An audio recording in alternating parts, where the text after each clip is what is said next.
Video में हमने देखा था वैद्युत द्विध्रुव के कारण किसी बिंदु पर अक्षीय स्थिति में विद्युत क्षेत्र की तीव्रता का व्यंजक। आज के इस वीडियो में हम पढ़ने वाले हैं वैद्युत द्विध्रुव के कारण निरक्षीय स्थिति में किसी बिंदु पर विद्युत क्षेत्र की तीव्रता। तो चलिए आज का हमारा टॉपिक शुरू करते हैं, निरक्षीय स्थिति में विद्युत क्षेत्र की तीव्रता। वैद्युत द्विध्रुव के कारण निरक्षीय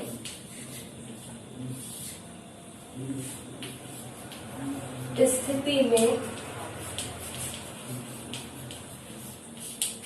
किसी बिंदु पर विद्युत क्षेत्र की तीव्रता। इसके लिए हम एक वैद्युत द्विध्रुव AB की कल्पना करते हैं। हमारे पास एक वैद्युत द्विध्रुव AB है जो धन Q और ऋण Q आवेशों से मिलकर बना है, जिसकी प्रभावी लंबाई 2L है तथा O इनका मध्य बिंदु है। तब A से लेके O तक का जो डिस्टेंस है वो हो जाएगा आपके पास L। इसी तरह से OB इक्वल्स टू हो जाएगा आपके पास L। माना AB हमारा एक वैद्युत द्विध्रुव है जो धन Q और ऋण Q आवेशों से मिलकर बना है और 2L इसकी प्रभावी लंबाई है। निरक्षीय स्थिति से तात्पर्य जब कोई बिंदु वैद्युत द्विध्रुव के लंब अर्धक पर स्थित हो, इसे कहते हैं लंब अर्धक। तो जब कोई बिंदु वैद्युत द्विध्रुव के लंब अर्धक पर स्थित हो तो उस बिंदु को द्विध्रुव के सापेक्ष निरक्षीय स्थिति में कहा जाता है। और जब कोई बिंदु वैद्युत द्विध्रुव के बढ़ाए गए अक्ष पर स्थित होता है तो उस बिंदु को वैद्युत द्विध्रुव के सापेक्ष अक्षीय स्थिति में कहा जाता है। अक्षीय स्थिति हमने इसके पहले वीडियो में पढ़ लिया है। आज की इस वीडियो में हमने एक बिंदु लिया है P, जो कि निरक्षीय स्थिति में वैद्युत द्विध्रुव के सापेक्ष स्थित है। तब इस बिंदु O से इस बिंदु P की जो दूरी है उसे हमने ले लिया R। अब यहाँ पे A पर स्थित धन Q आवेश के कारण बिंदु P पर विद्युत क्षेत्र की जो तीव्रता होगी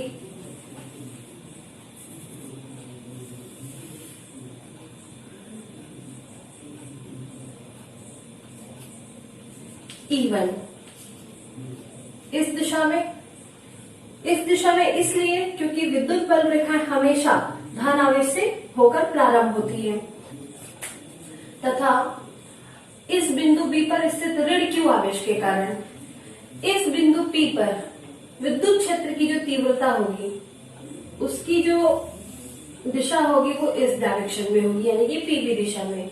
ऐसा इसलिए क्योंकि विद्युत बल रेखाएं ऋण आवेश पे आके समाप्त होती हैं। तो इसका डिस्क्रिप्शन हमको लिखना है कि माना AB एक वैद्युत द्विध्रुव है जो धन Q और ऋण Q आवेशों से मिलकर बना है, जिसके बीच की दूरी 2L है और O इसका मध्य बिंदु है।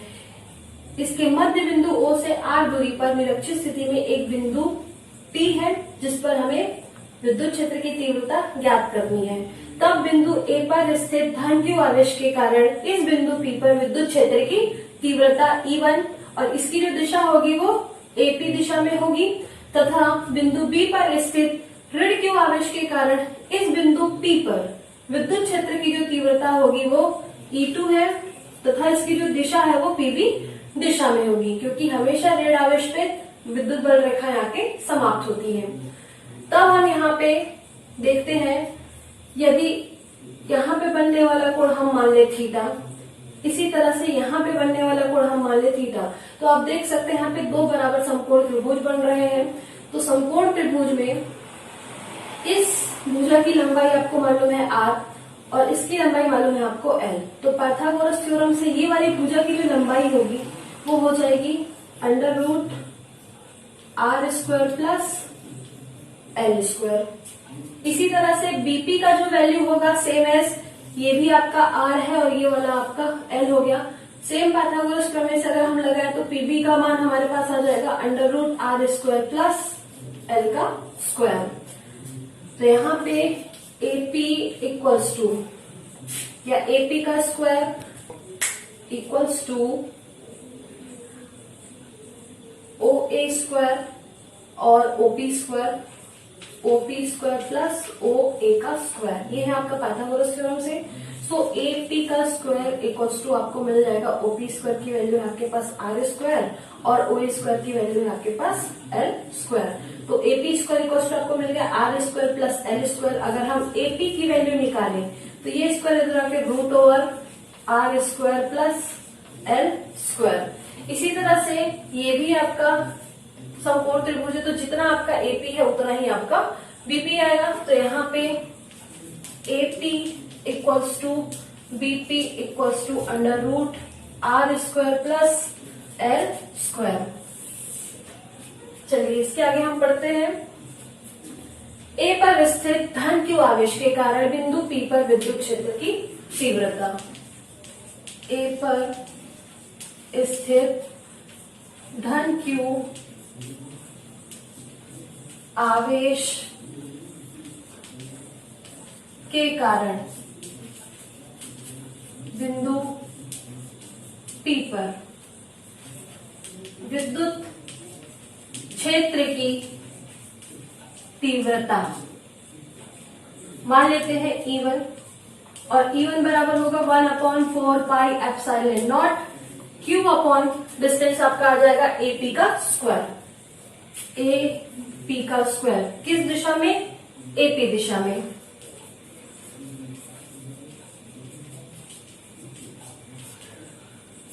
समीकरण ले लिया हमने इसे फर्स्ट। इसी प्रकार B पर स्थित ऋण Q आवेश के कारण बिंदु P पर विद्युत क्षेत्र की तीव्रता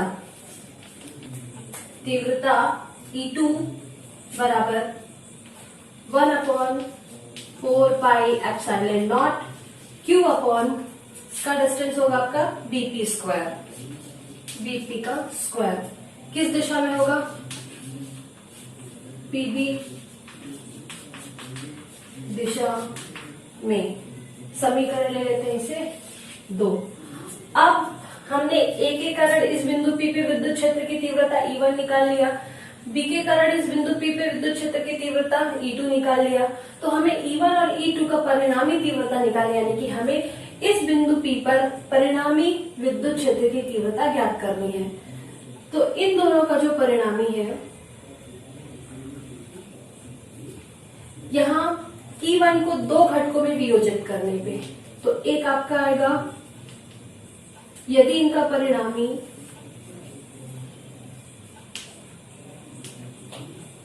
E मान ले, इस बिंदु P पर लगने वाला विद्युत क्षेत्र की तीव्रता का परिणामी यदि E हो, तो इस E1 को 2 घटकों में वियोजित करने पे एक घटक आपका होगा E1 साइन थीटा, जो कि ऊर्ध्वाधर घटक है, तथा दूसरा घटक होगा E1 कॉस थीटा, जिसे हम क्षैतिज घटक कहते हैं। इसी प्रकार इस E2 को 2 घटकों में वियोजित करने पे एक आपका ऊर्ध्वाधर घटक होगा E2 साइन थीटा, तथा दूसरा ऊर्ध्वाधर क्षैतिज घटक होगा E2 कॉस थीटा।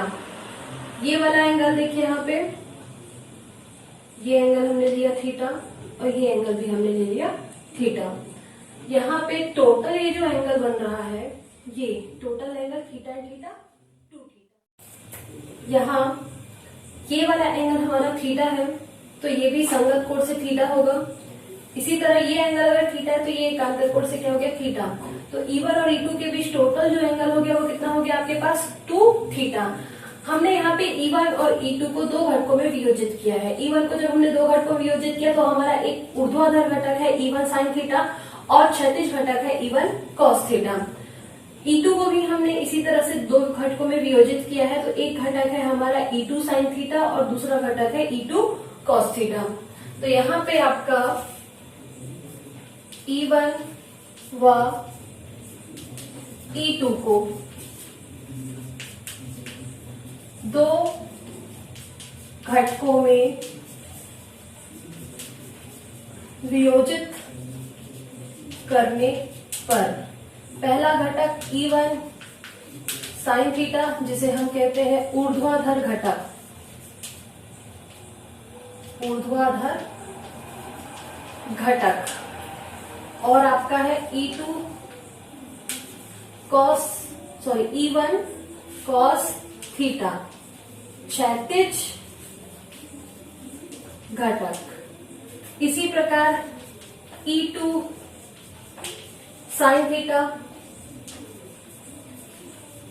ऊर्ध्वाधर घटक, E2 कॉस थीटा, ये है आपका क्षैतिज घटक। चित्र में आप ध्यान दीजिए, E1 साइन थीटा और E2 साइन थीटा, ये दोनों ऊर्ध्वाधर घटक हैं और इनकी जो दिशाएं हैं वो एक दूसरे के विपरीत दिशा है, जिसके कारण ये एक दूसरे के प्रभाव को निरस्त कर देते हैं। लेकिन E1 कॉस थीटा और E2 कॉस थीटा ये दोनों क्षैतिज घटक और एक ही दिशा में कार्यरत है, इसलिए ये दोनों घटक आपस में जुड़ जाते हैं। अतः E1 साइन थीटा व E2 साइन थीटा विपरीत दिशा में होने के कारण, विपरीत दिशा में होने के कारण एक दूसरे को निरस्त कर देते हैं तथा क्षैतिज घटक आपस में जुड़ जाते हैं। तब बिंदु P पर परिणामी विद्युत क्षेत्र की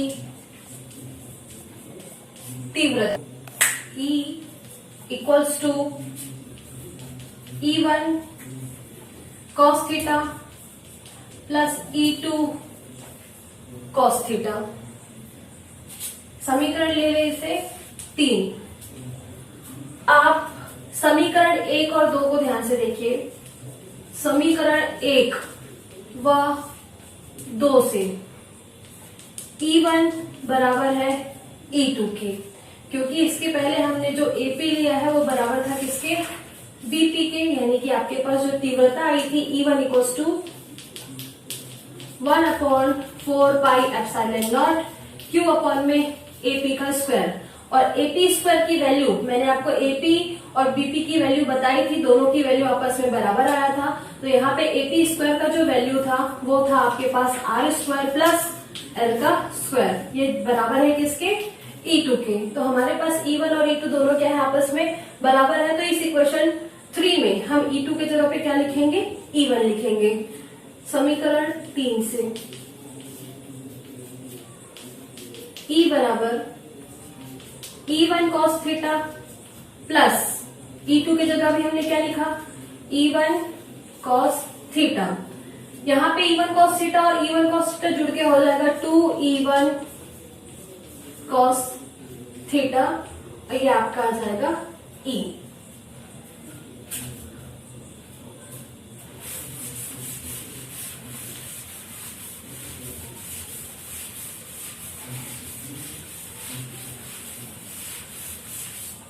चलिए इक्वेशन ले लेते हैं इसे 4। अब हमें E1 की वैल्यू यहां पे पुट करनी है। E1 का मान समीकरण 4 में रखने पर E बराबर मिलेगा 2 into 1/4 pi epsilon not Q upon में AP का square into cos theta. E बराबर 2 1/4 पाई एप्सिलॉन नॉट क्यू, और एपी स्क्वायर की वैल्यू है हमारे पास r square plus L square into cos theta. Equation ले लिया हमने इसे 5। अब जो चित्र मैंने आपको बनाया था उस चित्र में हम कुछ समझते इस तरह से, ये आपका ए था, बी, ओ और ये वाला पॉइंट था आपका पी।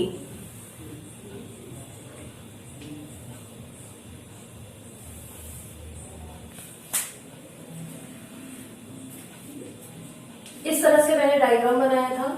ये वाली डिस्टेंस हमने एल ली थी, ये टोटल डिस्टेंस आपके पास 12 था, ये एंगल आपका थीटा था। इसी तरह से ये एंगल भी आपका थीटा था, ये आर था, ये एल था, और ये वाला जो आया था आपका, ये आया था √r square plus L square.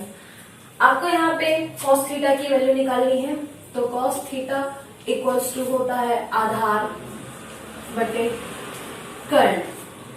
किसी भी त्रिभुज को हम ले सकते हैं, AOP को ले सकते हैं या BOP को ले सकते हैं, दोनों आपस में बराबर है। तो यहाँ पे त्रिभुज AOP में cos थीटा हमको निकालना है। cos थीटा, ये त्रिभुज AOP में ये वाला आपका एंगल है, ये आपका आधार हो गया, ये आपका लंब हो गया और ये आपका कर्ण। तो cos थीटा बराबर होता है आधार बटे कर्ण। तो आधार आपके पास क्या है, OA, और कर्ण आपके पास है AP।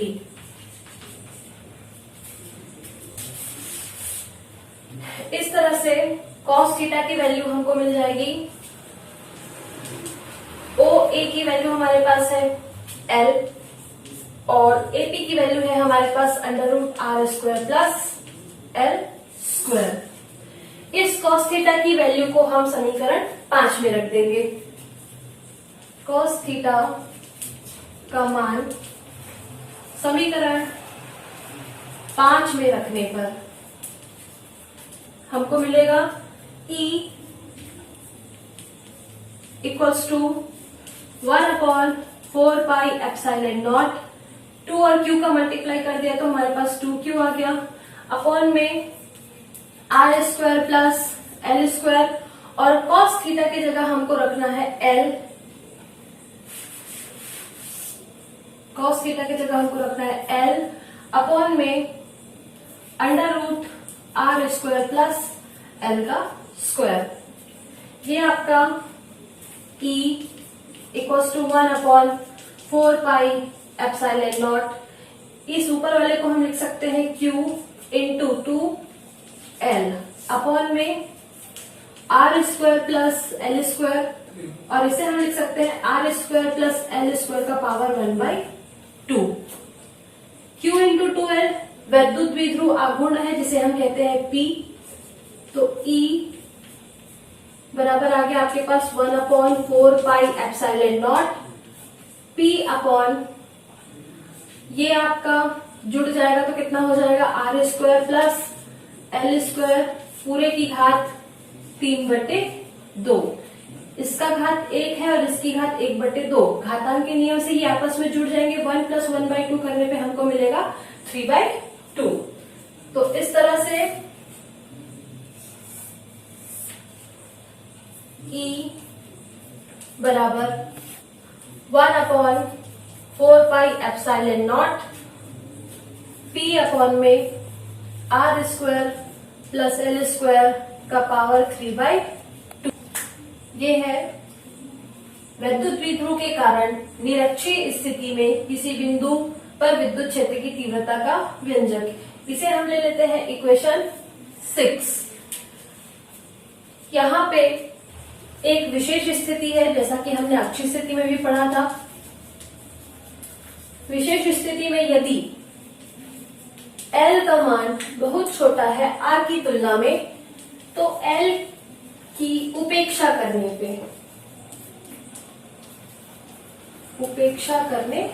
पर L की उपेक्षा करने पे इसको हटा दीजिए यहां से, तो आपको मिलेगा R का स्क्वायर और उसका पावर 3/2। घातांक के नियम से इन दोनों का मल्टीप्लाई करेंगे, 2 और 2 आपका कैंसिल हो जाएगा, R का पावर कितना आ जाएगा, 3। तो यहाँ पे आपको मिलेगा E equals to 1/4 pi epsilon naught P upon R square का पावर 3/2। ये 2 इस 2 से क्या हो गया, कैंसिल हो गया। अब E इक्वल्स टू हमें मिलेगा 1/4πε0 T अपॉन आर क्यूब।